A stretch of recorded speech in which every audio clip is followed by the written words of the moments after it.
Assalamualaikum warahmatullahi wabarakatuh. Perkenalkan, nama saya Siti Fatima. Saya merupakan mahasiswa Prodi S1 Gizi di Stikes Susada Borneo.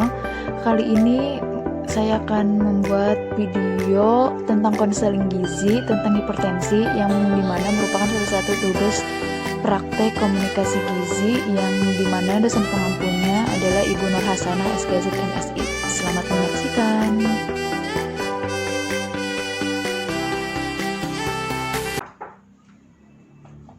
Assalamualaikum Bu, selamat malam. Waalaikumsalam, selamat malam Dek, silahkan duduk. Ada yang bisa saya bantu? Iya Bu, kebetulan kemarin saya pergi ke rumah sakit untuk periksa dan dokter mendiagnosis saya terkena penyakit hipertensi. Ini hasil rekam medisnya Bu. Baik. Sebelum saya lihat hasil rekam medisnya, bolehkah saya berkenalan dengan adik supaya mempermudah interaksi kita pada hari ini? Boleh Bu. Perkenalkan, nama saya Siti Fatima. Kalau adik sendiri siapa? Dorotul Hikmah. Oh, Dorotul Hikmah. Biasanya adik ini dipanggil siapa ya? Kalau saya boleh tahu agar kita terlihat akrab, agar mempermudah komunikasi kita pada hari ini. Hikmah Bu. Oh, Hikmah. Baik. Hikmah, saya lihat dulu hasil rekam medisnya ya. Iya Bu. Ini hasil pemeriksaan kemarin ke rumah sakit ya? Iya. Ya, hasil medisnya sudah ada data antropometri, biokimianya. Oke, baik. Saya mau bertanya, sebelumnya adik ini usianya berapa ya sekarang? 16 tahun Bu. 16 tahun ya, 16 tahun. Kalau berat badannya sendiri berapa ya? 50 kg. Oh, 50 kg. Tinggi badannya? Sekitar 153 cm. 153 cm ya? Iya. Oke. Umurnya adik Hikmah ini 16 tahun, berat badan 50, tinggi badannya 153 cm. Baik, adik kemarin sebelum periksa ke rumah sakit, apakah ada keluhan sehingga adik memutuskan untuk memeriksakan diri ke rumah sakit atau bagaimana? Iya Bu, terakhir belakangan beberapa hari ini saya sering pusing dan badan saya merasa lemas. Oh, sering pusing ya dan badan lemah. Udah berapa hari ya kira-kira? Sekitar 3 hari Bu. Oh, sekitar 3 hari. Oke. Adik Hikmah, saya sudah mendapatkan beberapa data data adik. Saya mau menanyakan tujuan adik kesini apa ya, biar kita mudah untuk komunikasinya pada hari ini. Tujuan saya kesini ingin konseling atau meminta saran diet Bu. Oh, meminta saran diet, baik. Iya. Untuk mempermudah konseling kita pada hari ini, bolehkah saya bertanya untuk mempermudah penentuan konseling apa yang tepat untuk Ade dan diet apa yang baik saya siapkan untuk Ade? Boleh Bu. Untuk itu saya akan bertanya kepada Ade beberapa pertanyaan. Saya mohon izin, apakah Ade berkenan untuk menjawab pertanyaan-pertanyaan saya? Saya berkenan Bu. Baik. Silahkan. Baik, saya akan bertanya, tolong dijawab dengan jujur, santai aja, relax. Anggap saja saya ini teman Ade atau kakak Ade, jadi tidak ada sungkan, jadi jawab dengan jujur ya. Saya mau tanya ke Ade, beberapa hari ini atau kebiasaan Ade makan itu biasanya seperti apa ya? Oh, kebetulan saya sangat suka asinan Bu, dan saya juga sering gojek makanan seperti fast food dan junk food Bu. Oh ya, jadi sering mengkonsumsi asinan, fast food dan junk food ya Dek ya? Iya, Itu Bu. frekuensinya sering atau jarang atau setiap hari Dek? Lumayan sering Bu. Lumayan sering. Kira-kira berapa kali sehari Dek? 2-3 hari sekali Bu. Oh ya. Saya mau nanya, Adek kan suka makanan yang asinan, junk food, fast food. Di antara makanan tersebut, apakah Adek mempunyai pantangan makanan atau alergi makanan yang jika Adek konsumsi akan menghasilkan alergi atau seperti gatal-gatal atau merah-merah atau tidak? Tidak ada Bu, saya tidak ada alergi apapun. Oh, tidak ada alergi apapun ya. Baik, setelah itu saya mau naik, setelah riwayat pola makan Adek, saya mau menanyakan tentang pola hidup Ade. Ade ini biasanya aktivitasnya apa aja nih? Ade ini sekarang lagi apa, atau sedang apa? Apakah bekerja, sekolah, atau bagaimana? Kebetulan saya sekolah, Bu. Oh, sekolah. Ya, Sekarang sudah kelas berapa? baru mau masuk SMA, Bu. Oh, masuk SMA. Baik. Ade ini tinggalnya bersama siapa? Bersama orang tua saya dan kakak saya, Bu. Oh, jadi Ade empat orang di rumah ya? Iya. Ade ini, saya mau tanya, Ade ini sering olahraga nggak sih? Atau ada aktivitas lain selain sekolah? Kebetulan tidak ada, Bu. Seperti olahraga pun tidak ada? Tidak Tidak ada ya? Oh, jadi tidak ada aktivitas olahraganya ya? Iya, Bu. Untuk pola tidurnya sendiri, apakah normal atau bagaimana?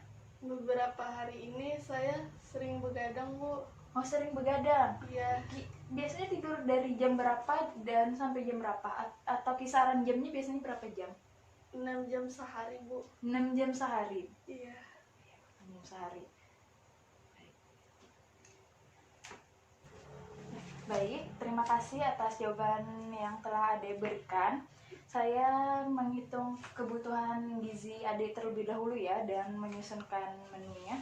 Baik, Bu. Dan saya lakukan beberapa langkah untuk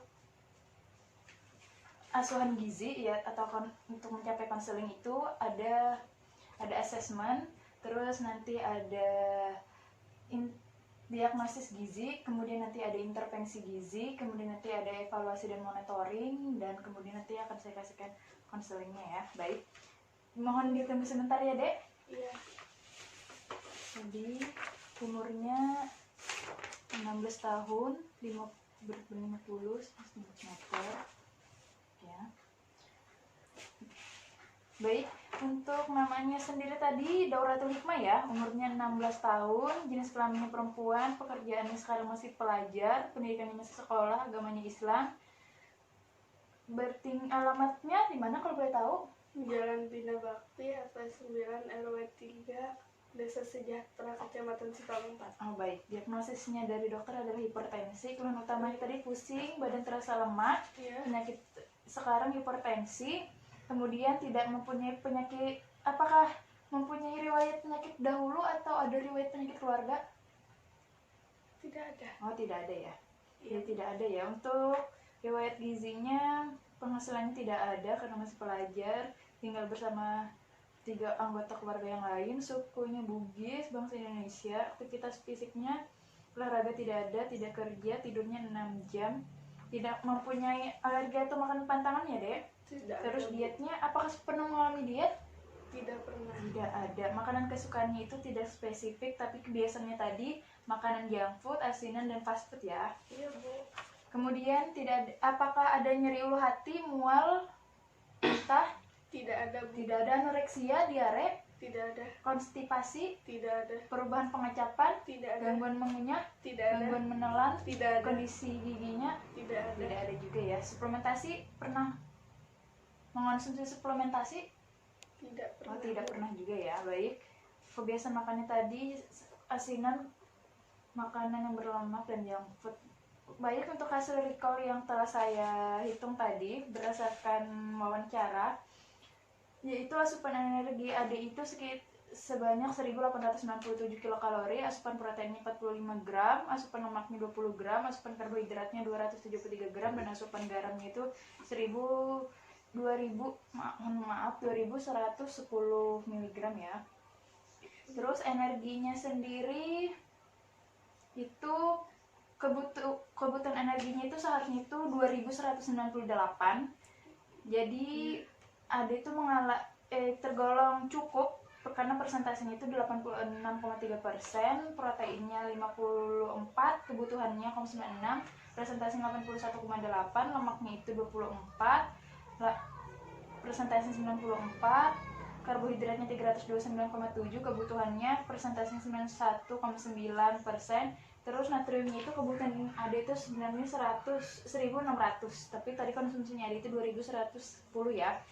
Jadi di sini dapat digolongkan bahwa asupan energi sama protein AD itu cukup. kalau asupan lemak dan karbohidrat itu tergolong baik, sedangkan untuk asupan natriumnya sendiri itu adalah berlebih. Baik, itu untuk anamnesisnya ya. Kemudian data antropometrinya, saya hitungkan berat badan ideal, berat badan Ade seharusnya ya. Tadi berat badan Ade itu ada 50 gram ya, 50 kg, mohon maaf. Terus berat badan Ade itu seharusnya 47,7 kg. Jadi badan Ade sekarang ini adalah melebihi batas berat badan ideal. Terus tinggi badan Ade 153 cm. Terus indeks massa tubuh, status gizi Ade jika dihitung berdasarkan indeks massa tubuh itu 21,36, itu adalah tergolong normal ya. Terus untuk pemeriksaan fisik klinisnya itu untuk tekanan darahnya berdasarkan rekam medis yang saya terima dari rumah sakit ini, Dek. Iya, Bu. Itu tekanan darah Ade itu cukup tinggi, yaitu 140,9 per 90 mmHg, sedangkan normalnya itu adalah 120 per 80 mmHg ya, Dek. Terus untuk respirasinya ada itu sebanyak 82 kali per menit, normalnya itu 60 sampai 100, jadi ini tergolong normal. Terus nadi ada itu 14 kali per menit, normalnya itu 12 sampai 16 kali per menit, tergolong normal juga. Suhunya ada 36,4 derajat Celcius, normalnya 36,2 sampai 37,2 derajat Celcius ya, Dek. Terus untuk pemeriksaan biokimianya ada pemeriksaan hemoglobin dan leukosit. Nih, untuk hemoglobin AD ini tergolong semuanya normal, di mana hemoglobin AD itu 12,5 dan leukositnya 6.500 mikroliter. Terus asupan zat gizi AD tadi yang seperti saya sampaikan tadi di anamnesisnya itu, yaitu asupan energi dan protein AD tergolong cukup, sedangkan asupan lemak dan karbohidrat tergolong baik, dan asupan natrium AD tergolong berlebih. Kemudian riwayat medisnya tidak ada. Nah, kemudian kita ke diagnosis gizi. Diagnosis gizi berdasarkan domain intake itu ada NI 1.1, di mana asupan energi tidak adekuat. Ini berkaitan dengan riwayat pola makan, di mana asupan energi tidak sebanding dengan seharusnya kebutuhan AD. Kemudian ada NI 2.1, di mana asupan oral tidak adekuat. Ini berkaitan dengan riwayat pola makan, asupan gizi yang tidak seimbang, yaitu tadi ada yang tergolong cukup, tergolong baik, dan tergolong berlebih. Kemudian ada NI 5.5, ketidakseimbangan zat gizi. Kemudian ada NI 5.10.2, itu kelebihan asupan mineral natrium, di mana asupan natrium AD berlebih dibandingkan angka kecukupan gizi AD. Kemudian domain klinisnya itu kelebihan berat badan. Ini berkaitan dengan riwayat pola makan, ditandai dengan berat badan AD tidak sesuai atau melebihi berat badan ideal. Kemudian domain behaviornya atau domain perilakunya itu ada NB 1.1, kurang pengetahuan terkait makanan bergizi. Ini berkaitan dengan riwayat pola makan AD, di mana ditandai dengan pilihan menu tadi, seperti ada sering mengkonsumsi asinan, junk food, dan fast food, yang itu di mana gizinya itu kurang. Kemudian ada NB 1.1, kurang mampu monitoring diri, berkaitan dengan riwayat pola makan dan pola hidup, di mana AD tadi itu tidak bisa mengatur diri AD untuk apa yang pantas dikonsumsi, bagaimana pola hidup AD. Nah, kemudian NB 1.7, pemilihan makannya itu salah, berkaitan dengan pola makan itu tadi yang saya sebutkan, bahwa pola makan AD ini kurang tepat, di mana AD itu kurang bisa memilih makanan karena mungkin tadi dikarenakan kurangnya pengetahuan. Kemudian ada NB 2.1, aktivitas fisik AD itu kurang, berkaitan dengan pola hidup, di mana AD ini tandai dengan jarangnya berolahraga ya, dan seringnya bergadang. Kemudian NB 2.5, kualitas hidup yang buruk, berkaitan dengan pola hidup tadi, pola makanan yang salah, aktivitas yang kurang, dan seringnya mengonsumsi makanan yang berlemak karena ada seperti fast food dan junk food. Kemudian untuk intervensi gizinya, dari data yang saya dapat, baik itu dari data rekam medis, dari wawancara tadi kita, itu ada, saya akan memberikan diet garam rendah 3, di mana itu termasuk diet garam yang tidak terlalu berat, di mana tujuannya itu adalah untuk membantu menghilangkan retensi atau kelebihan penyimpanan garam atau air dalam jaringan tubuh dan menurunkan tekanan darah pada pasien yang menderita hipertensi seperti ada ini. Kemudian syarat dan prinsip dietnya itu energinya itu diberikan cukup, yaitu sebanyak 2198 kilokalori per hari. Protein yang diberikan itu sesuai kebutuhan berkisar 54,95 gram per hari, dapat dipenuhi dengan mengonsumsi makanan yang bersumber dari bahan makanan protein seperti olahan susu, olahan telur, kacang-kacangan, dan lauk pauk hewani seperti ayam, daging, dan ikan. Kemudian lemak pun diberikan sesuai kebutuhan, yaitu berkisar 24,42 gram per hari.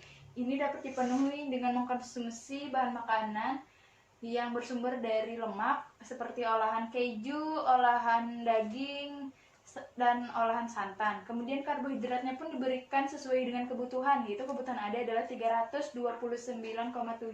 gram per hari. Ini juga dapat dipenuhi dengan mengkonsumsi makanan yang bersumber dari karbohidrat seperti olahan beras, nasi, kemudian ada olahan serealia seperti gandum, roti, kemudian seperti dan juga olahan yang terbuat dari umbi-umbian. Ada kentang, ada ubi. Kemudian bentuk makanan Ade, karena dilihat dari fisik Ade dengan keadaan Ade ini diberikan dalam bentuk padat ya. Dietnya itu energi itu diberikan sesuai dengan kebutuhan Ade, yaitu kebutuhan Ade itu sebanyak 2198 kilokalori per hari. Proteinnya itu diberikan berkisar 54,95 gram per hari, dapat dipenuhi dengan mengkonsumsi makanan yang bersumber dari protein seperti olahan susu, telur, kacang-kacangan, dan lauk pauk hewani seperti ayam, ikan, daging. Kemudian lemak pun diberikan sesuai kebutuhan, yaitu berkisar 24,42 gram per hari. Ini dapat dipenuhi dengan mengkonsumsi bahan makanan yang bersumber dari lemak seperti olahan keju, olahan daging, dan olahan santan. Kemudian karbohidratnya pun diberikan sesuai dengan kebutuhan, yaitu kebutuhan ada adalah 329,7 gram per hari. Ini juga dapat dipenuhi dengan mengkonsumsi makanan yang bersumber dari karbohidrat seperti olahan beras, nasi, kemudian ada olahan serealia seperti gandum, roti, kemudian seperti dan juga olahan yang terbuat dari umbi-umbian. Ada kentang, ada ubi. Kemudian dengan keadaan Ade, yaitu Ade ini karena masih sehat, tidak mengalami keluhan apapun atau keluhan yang berat, jadi Ade diberikan makanan dalam bentuk padat melalui oral saja dan diberikan diet garam rendah 3. Kemudian jumlah natriumnya diberikan sesuai dengan kebutuhan, yaitu berkisar 1600 mg per hari. Pada kali ini responden mengurangi konsumsi natrium dalam jumlah banyak untuk mengurangi retensi garamnya. Kemudian terapi dietnya diberikan diet garam rendah ya, tadi dalam bentuk padat, cara pemberiannya itu oral. Terus rencana monitoring dan evaluasi gizinya sudah seperti yang saya sampaikan tadi, kebutuhannya berapa, terus normalnya berapa. Untuk berat badan normal seharusnya 47,7 ya, jadi kalau bisa agak menurunkan berat badan ya. Status gizinya sudah normal, terus hemoglobin leukositnya juga normal.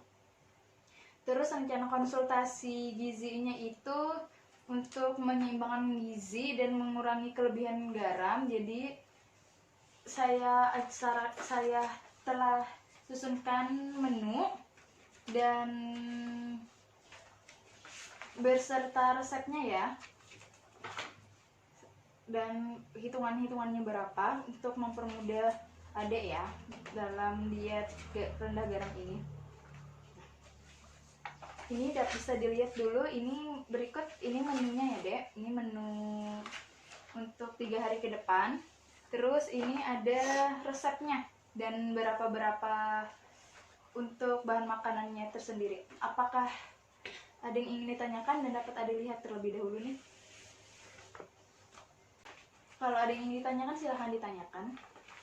Saya ingin bertanya Bu, ini cara masaknya apakah ada cara masak khusus dan berat gizi dari makanan ini berapa Bu? Baik.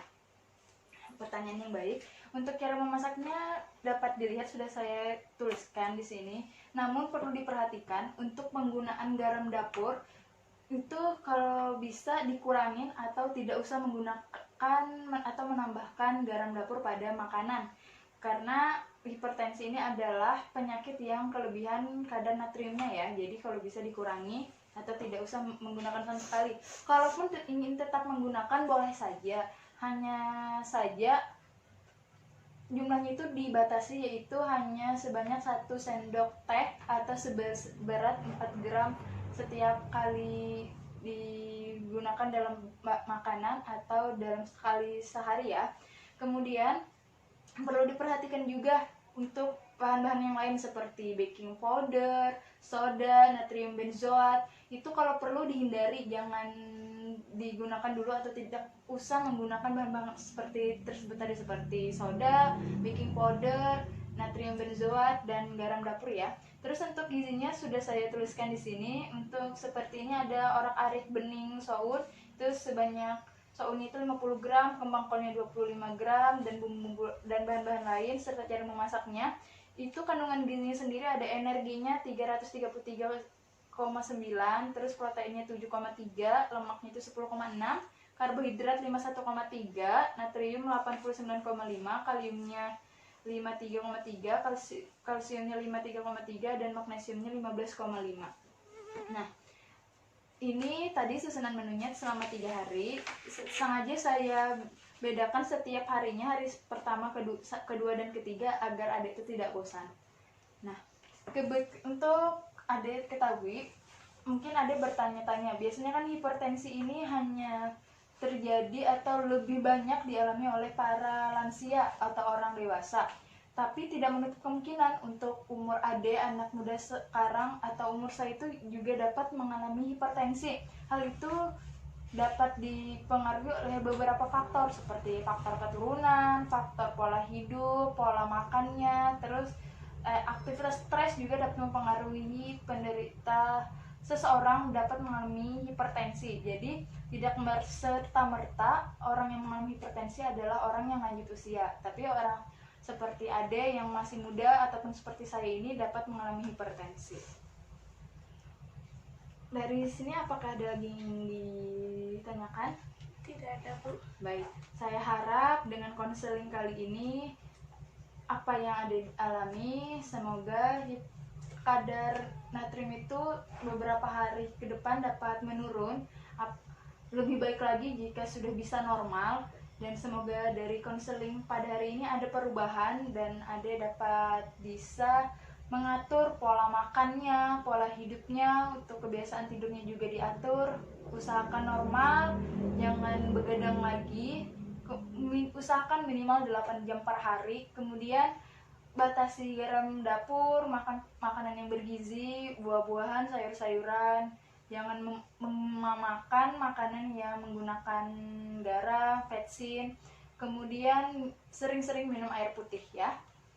Baik, saya akhiri saja konseling pada hari ini. Kita akan bertemu lagi di 3 hari ke depan. Semoga ada perubahan dari hasil konseling ini dan perubahan itu menjadi yang lebih baik ya.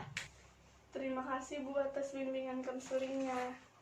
Baik, sama-sama Dek. Sampai ketemu di 3 hari ke depan. Semoga Dek dapat sembuh dan Amin. bisa beraktivitas seperti sedia kala ya. Terima kasih, Bu. Sama-sama Dek. Waalaikumsalam. Hati-hati ya. Untuk teman-teman semuanya, sekian video kali ini. Terima kasih telah menyaksikan video ini. Wassalamualaikum warahmatullahi wabarakatuh.